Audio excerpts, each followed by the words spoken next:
अस्सलाम वालेकुम स्टूडेंट्स, क्या हाल आपके? ठीक है। तो इंशाल्लाह आज हम ग्रेविटेशनल फील्ड के बारे में पढ़ेंगे। हमने ग्रेविटेशनल फोर्स के बारे में पढ़ा था, ग्रेविटेशनल फोर्स। अब हम पढ़ेंगे ग्रेविटेशनल फील्ड क्या होती है। ठीक हो गया।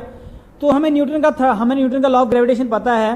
न्यूटन लॉ ऑफ ग्रेविटेशन के मुताबिक अगर हमारे पास एक बॉडी है, उसका मैस m है, उसका स्मॉल m है उसका मैस, ठीक है, और कोई ऑब्जेक्ट है, कोई भी बॉडी है, और वो ज़मीन उसको क्या कर रही है, ज़मीन उसको हम अपनी तरफ खींच रही है, ग्रेविटेशनल फोर्स की वजह से ज़मीन अपनी तरफ क्या कर रही है, उसको खींच रही है। तो ज़मीन का जो मैस है, जो स्मॉल बॉल है, उसका मैस हमने क्या कंसीडर किया, उसका हमने मैस कंसीडर किया स्मॉल m के साथ। जो हमारे पास ज़मीन है इसका हम मैस कंसीडर करते हैं कैपिटल M के साथ, और साथ E लगा देते हैं, यानी मैस ऑफ अर्थ लगा देते हैं। तो हमारे पास जो ग्रेविटेशनल फोर्स होगी वो किसके बराबर होगी, F = G M, यानी मैस ऑफ ऑब्जेक्ट, और ME मैस ऑफ अर्थ। ठीक हो गया। R क्या है? R का मतलब ये है यहाँ पे कि हमारे पास ये जो ज़मीन है और ये जो ऑब्जेक्ट है, ऑब्जेक्ट और ज़मीन के सेंटर की बात हो रही, ज़मीन की सतह की बात नहीं हो रही। ज़मीन के सेंटर से लेके और ऑब्जेक्ट के सेंटर तक का जो डिस्टेंस को R कंसीडर हमने कर लिया। तो इसका मतलब है कि हमारे ऊपर जो इस ऑब्जेक्ट के ऊपर जो ज़मीन फोर्स लगाएगी वो बराबर होगी किसके, F = G M E/R²। इससे हम उस फोर्स को मालूम कर सकते हैं। अगली बात जो बताई उन्होंने वो ये बताई है कि जो वेट होता है बॉडी का वो किसकी वजह से होता है, वो ग्रेविटेशनल फोर्स वजह से होती है। यानी जितनी ग्रेविटेशनल फोर्स से ज़मीन अपनी तरफ खींच रही है वो बॉडी का वेट उसी की वजह से हम नाप सकते हैं। ठीक हो गया। और दूसरी बात जो है वो ये है कि ग्रेविटेशनल फोर्स जो है ये नॉन कंटैक्ट फोर्स है। ये कौन सी फोर्स है? ये नॉन कंटैक्ट फोर्स है। एग्जाम्पल उसने दी है, उसने कहा जब आप किसी बॉडी को ऊपर की तरफ फेंकते हो, ठीक है, अगर आप सतह पे खड़े हो और आपने किसी चीज़ को ऊपर की तरफ फेंका है, अगर आप ज़मीन के ऊपर खड़े हो तो आपने किसी बॉडी को हवा की तरफ फेंका है, तो आप देखोगे कि यहाँ पे आपके पास जो है बॉल को फेंका है, तो आप देखोगे वेलोसिटी जो बॉडी की है, वेलोसिटी जब आप फेंकोगे तो वेलोसिटी एक पॉइंट आएगा, वहाँ पे जाके उसकी बिल्कुल बॉल की वेलोसिटी जो बिल्कुल जीरो हो जाएगी, और जब वो नीचे आएगी तो उसकी वेलोसिटी बढ़ना शुरू हो जाएगी, इंक्रीज करना शुरू हो जाएगी। ठीक हो गया। तो ये इसकी वजह क्या, उसने कहा ये क्यों होता है, ये ज़मीन के ग्रेविटेशन पुल की वजह से है कि जब वो बॉडी नीचे आती है तो ज़मीन का ग्रेविटेशनल पुल जो है तो उसके ऊपर अमल करता है।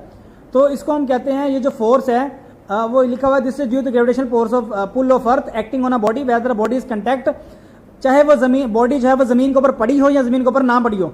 ठीक हो गया। Such force is called field force. इसको हम फोर्स को क्या नाम देते हैं, ये फील्ड फोर्स होती है।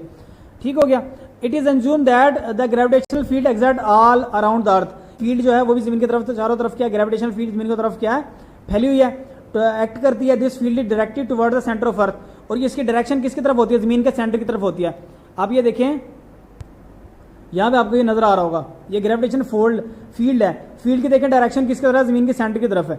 जब आप ज़मीन के सेंटर की तरफ, ये ज़मीन की तरफ आते जाएंगे तो ये फील्ड स्ट्रॉन्ग होती जाएगी। जैसे जैसे आप ज़मीन से दूर जाते जाएंगे तो ये जो फील्ड है वो क्या होती जाएगी, वो आपसे वो कम होती जाएगी।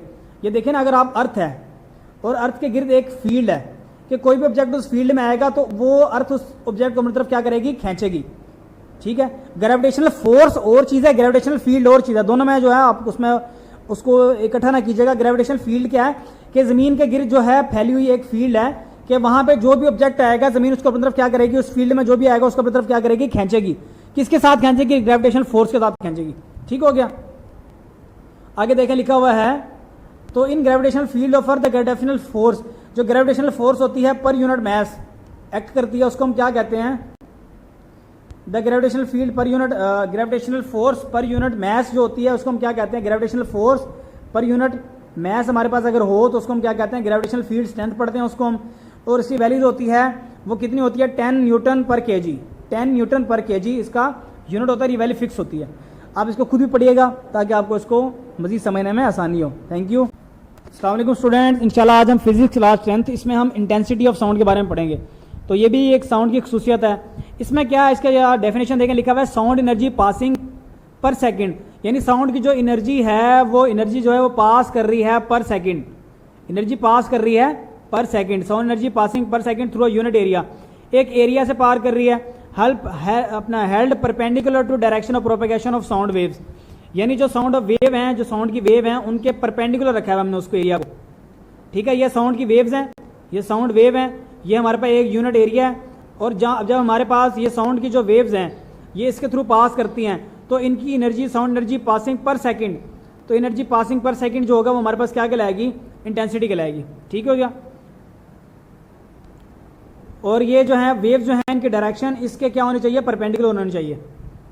आगे देखें इंटेंसिटी ऑफ साउंड जो है हमारे पास फिजिकल क्वांटिटी है, उसको मेजर किया जाता है वाट पर स्क्वायर मीटर। ये डब्ल्यू आ गया वाट के लिए, मीटर आ गया पर स्क्वायर मीटर ऊपर आ गया साथ इसके, ठीक है। अच्छा जी आगे लिखा हुआ है फॉर इन्फॉर्मेशन, उसने कहा कि थिन वाल गिलास, अगर आपके पास गिलास है, थिन वाल गिलास है, तो आप उसको क्या करें, जब उसके साथ साउंड की वाइब्रेशन, साउंड की वेव टकराती है तो वो वाइब्रेट करता है।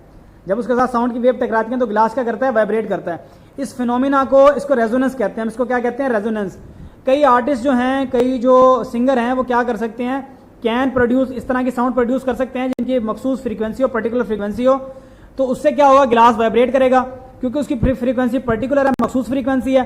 तो गिलास वाइब्रेट करता करता एक टाइम ऐसा है गिलास टूट भी सकता है, ठीक हो गया। बाकी लिखा हुआ है कि कुछ लोग जो होते हैं, some people use silent whistle to call dogs.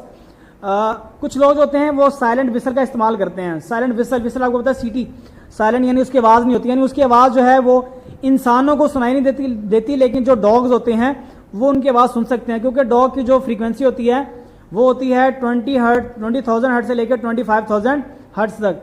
तो ये जो है ये हमारे, ये साइलेंट तो है इंसानों के लिए, लेकिन ये डॉग्स के लिए साइलेंट नहीं है, क्योंकि डॉग्स की जो ऑडिबल फ्रीक्वेंसी रेंज है वो इंसानों से कई हाई है। इंसानों की जो फ्रीक्वेंसी रेंज है, ऑडिबल फ्रीक्वेंसी रेंज है, वो 220 हर्ट्ज से लेके 20,000 हर्ट्ज, यानी 20 से लेके 20,000 हर्ट्ज तक होती है। जबकि जो डॉग्स होते हैं इनकी 20,000 से लेके 25,000 हर्ट्ज तक होती है। तो इंसान तो उसको सुन नहीं सकते, लेकिन जो डॉग्स होते हैं वो इसको आसानी से सुन लेते हैं।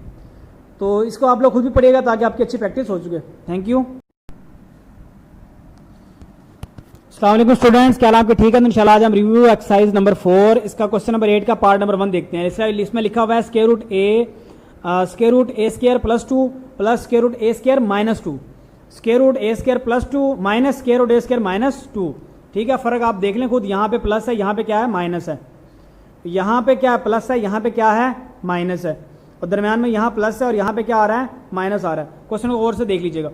अब हमने क्वेश्चन को एज इट इज लिख दिया, लिखने के बाद हम इसको अब करते हैं, इसका जो नीचे वाली टर्म है आपको पता है, इसको हम कॉन्जुगेट लेते हैं। इसका कॉन्जुगेट लेके और जो वैल्यू होती है उसको साथ ही मल्टीप्लाई कर देते हैं और साथ ही डिवाइड कर देते होते हैं। तो हमारे पास कॉन्जुगेट का क्या आया, कॉन्जुगेट का मतलब होता है जो दरमियान में साइन होगा वो क्या हो जाएगा, चेंज हो जाएगा। तो यहाँ माइनस है तो यहाँ पे क्या आ जाएगा, प्लस और प्लस, ठीक हो गया। कॉन्जुगेट ले लिया। अब ऊपर देखें, यहाँ पे ये आपके पास a प्लस बी एक वैल्यू, ये a प्लस बी दूसरी वैल्यू, तो ये a प्लस बी होल का स्क्वायर वाली बात बन रही है। तो इसका फार्मूला आपको पता है, a का स्क्वायर प्लस b का स्क्वायर प्लस 2ab, a का स्क्वायर प्लस b का स्क्वायर प्लस 2ab। और यहाँ पे नीचे देखें, ये a माइनस बी और a प्लस बी, तो आपके पास फार्मूला है a square minus b square, ठीक है। तो ये आपके पास a हो गया, यानी ये दोनों a ही हैं और ये दोनों आपके पास क्या है, b हैं। तो a का स्क्वायर माइनस b का स्क्वायर फार्मूला था, आपने लगा दिया, स्क्वायर स्क्वायर रूट से कैंसिल, स्क्वायर स्क्वायर रूट से कैंसिल, ये होल का स्क्वायर कर दिया। तो ये आपके पास आ जाएगा, ये वाली वैल्यू आ जाएगी a का होल का स्क्वायर, ये वाली आ जाएगी b का स्क्वायर प्लस 2a और b साथ आ गया।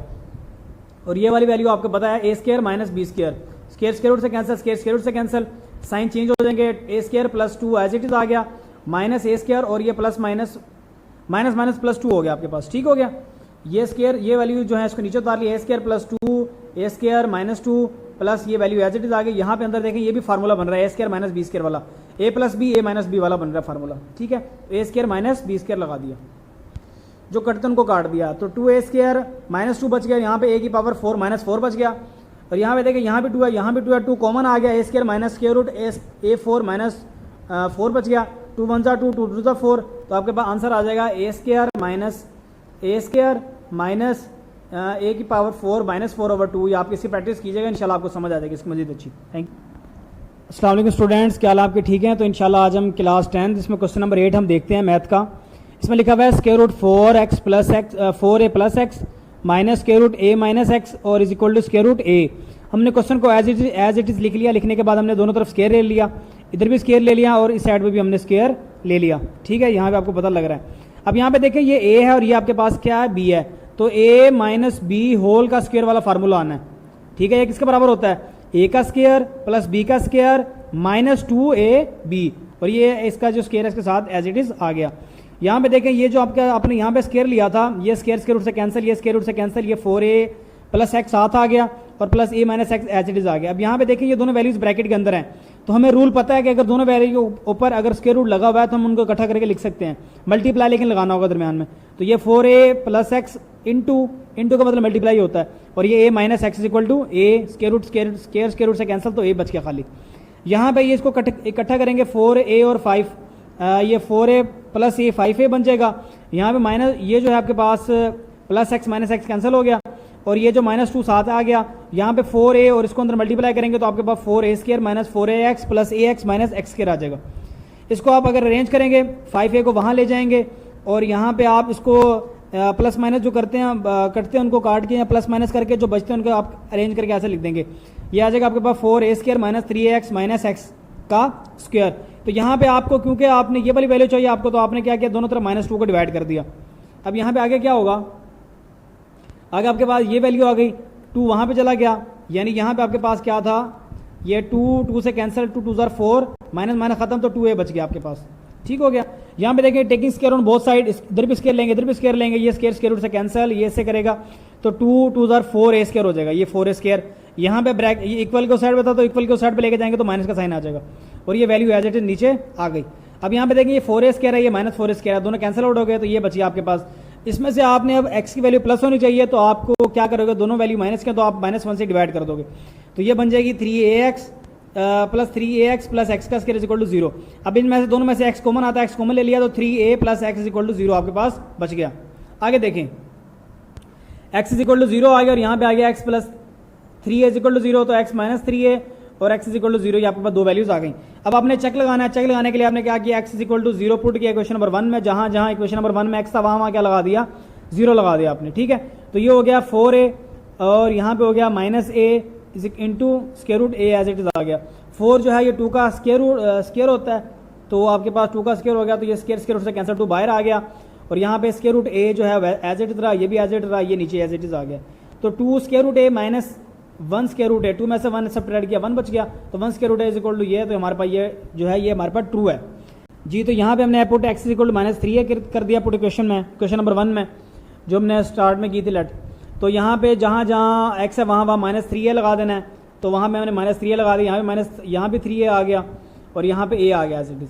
तो इसको करेंगे तो हमारे पास ये 4 में से 3 सब्ट्रैक्ट किया a बच गया, यहाँ पे हमारे पास क्या बच गया 4a बच गया, और ये एज इट इज नीचे आ गया एज इट इज। ये स्केयर रूट a आ गया, ये -2 स्केयर रूट a आ गया, तो यहाँ पे a एज इट इज आ गया, -a square root is equal to a के बराबर आ गया, स्केयर रूट a के जो कि बराबर नहीं है, तो x is equal to -3 is extraneous root, तो हमारे पास जो सोल्यूशन सेट होगा वो सिर्फ क्या होगा, वो 0 होगा, तो 0 हमारे पास क्या हो जाएगा, इसका आंसर हो जाएगा। इसकी प्रैक्टिस कीजिएगा। Thank you.